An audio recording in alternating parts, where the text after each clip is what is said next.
नसरापूर घटना घडली. खरं तर काही बोलायचं नाही असं ठरवलं, कारण बॅक टू बॅक रोजच ह्या घटना होत आहेत आणि रोज ह्याच्या न्यूज आपल्या समोर येतात.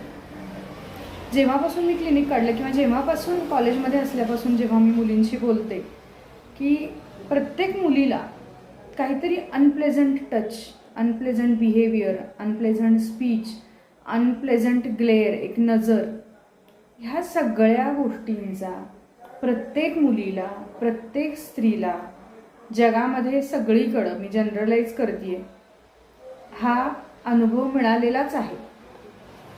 आता याच्यामध्ये सरसकट पुरुष मी धरते, कारण प्रत्येक वेळी पुरुष असतो.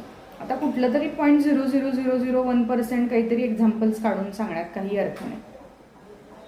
आता संस्कार वर्गामध्ये, प्ले ग्रुपमध्ये, शाळांमध्ये गुड टच बॅड टच शिकवतात. कुणाला शिकवता तुम्ही?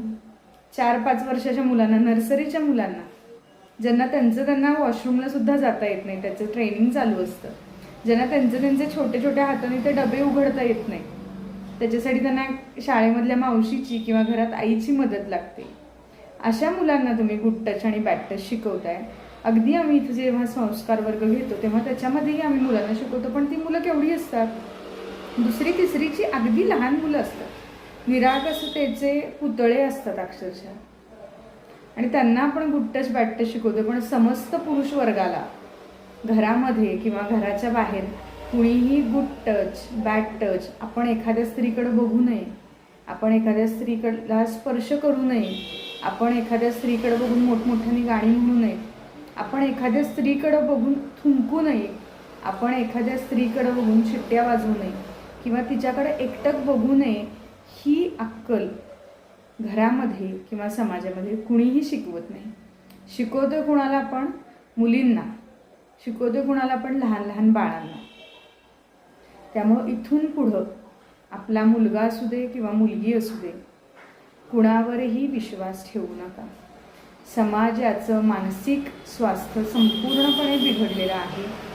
मोबाईलमध्ये व्हॉट एव्हर यू थिंक बघायला अवेलेबल आहे, कुणालाही अवेलेबल आहे.